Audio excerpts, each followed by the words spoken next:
Welcome back to Manibabu మాటలు. ఈరోజు మన ఛానల్లో మనం మాట్లాడుకునే అంశం సూర్యాపేటలో బొడ్రాయి విస్తరణ అవసరమా కాదా, దీనికి సంబంధించిన వివరాలు ఏంటో చూద్దాం. సూర్యాపేటలో బొడ్రాయిని ఉన్నదానికంటే పైకి పెంచాలని కొందరు అప్పుడప్పుడు విషయాన్ని పైకి తీసుకొని వస్తున్నారు.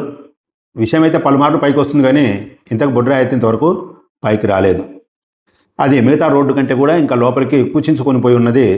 అయితే బొడ్రాయి పైకి తీసుకురావాలని అనే వాళ్ళ వాదన ఏమిటి అంటే, సూర్యాపేటలో అకాల మరణాలు జరుగుతున్నాయి, గుండెపోట్లు పెరుగుతున్నాయి, యాక్సిడెంట్లు అవుతున్నాయి, యువతులు అర్ధాంతరంగా చనిపోతున్నారు, ఆత్మహత్యలు చేసుకుంటున్నారు, రకరకాల డిసాస్టర్స్ జరుగుతున్నాయి. ఇవన్నీ కూడా బొడ్రాయిని కాస్త పైకి లేపితే ఊరికి పట్టిన అరిష్టం పోతుంది అనే దానికి వాళ్ళు చెప్పే కారణాలు.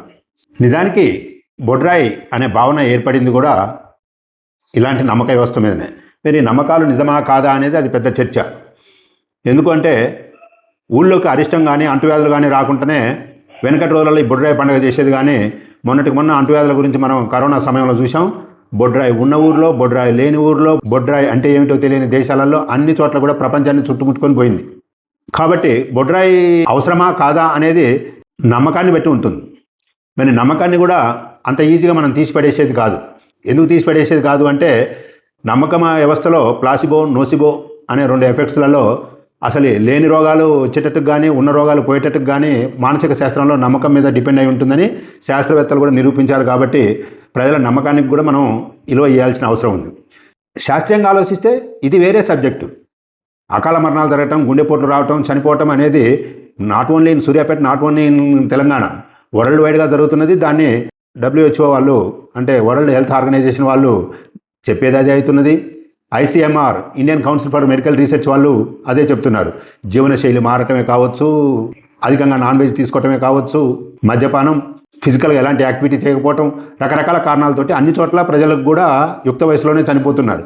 కానీ ఈ డేటాబేస్గా మనం మాట్లాడిన దానికంటే కొంతమంది ప్రజలైతే బొడ్రాయి కారణమని నమ్ముతున్నారు. కాబట్టి ప్రజాభీష్టానికి పాలకులైన వాళ్ళు విలువ ఇవ్వాలి. కాబట్టి వాళ్ళ నమ్మకానుసారంగా వాళ్ళు చెప్పింది కూడా పెద్ద విషయం ఏం కాదు, బొడ్రాయిని ఉన్నదాన్ని కాస్త పైకి లేపమని అంటున్నారు.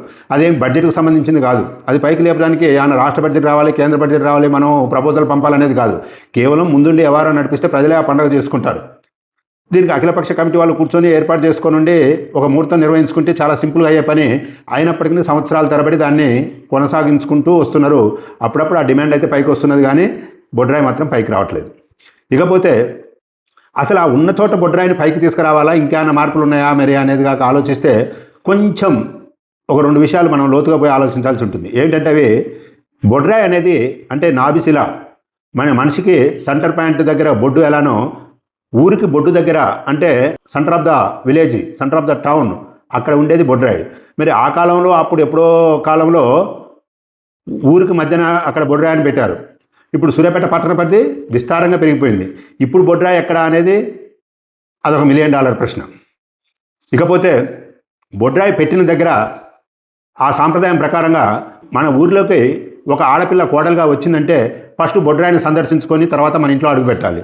మనం ఒక ఆడపిల్లని ఒక ఊరికి ఇచ్చామంటే మన ఊరి నుంచి వీడుకోలు పలికేటప్పుడు ఫస్ట్ బొడ్రాయి దగ్గర మొక్కుకొని తర్వాత ఊరు విడిచి వెళ్ళాలి. బొడ్రాయి దగ్గర పూజలు నిర్వహించేటోళ్ళు కూడా ఎస్సీలో ఉపకులమైన బోయలు, తలార్లు, బైండ్ల కులస్తులు ఉండాలి. బొడ్రాయి దగ్గర ఏదైనా పూజా కార్యక్రమం జరిగినప్పుడు జంతువులు బలి ఇస్తారు. వీటితోటి పాటుగా ఊర్లో ఎవరు చనిపోయినా సరే ఆ శవాన్ని మనం ఊరేగింపుకు తీసుకొని పోయేటప్పుడు ఆన్ ది వేలో బొడ్రాయిని దాటించడం కూడా ఒక ఆనవాయితీ.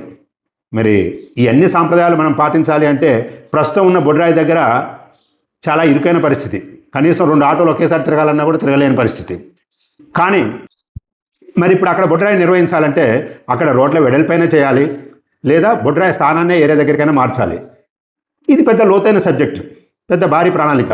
కానీ ఇప్పుడు డిమాండ్ చేసే వాళ్ళందరూ కూడా ఇంత పెద్ద విషయాన్ని వాళ్ళు ఏం అడగటం లేదు. కేవలం పాత బొడ్రాయి దగ్గర కాస్త పైకి లేపమని అంటున్నారు.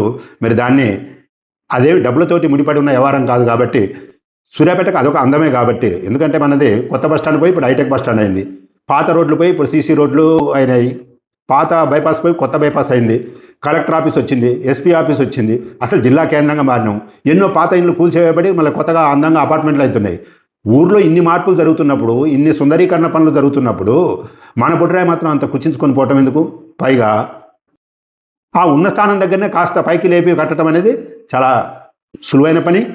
అది కావాలని డిమాండ్ చేసే వాళ్ళ నమ్మకాన్ని గౌరవించినట్టు కూడా అవుతుంది. కాబట్టి అఖిలపక్ష పార్టీ నాయకులు, పూర్వ ప్రముఖులు, పెద్దలు అందరూ కూడా దీనిపైన సానుకూలంగా స్పందించి తక్షణ చర్యలు తీసుకుంటారని ఆశిద్దాం. Thank you for watching. మరో ఆసక్తికరమైన అంశంతో మళ్ళీ మీ ముందుకు వస్తాను.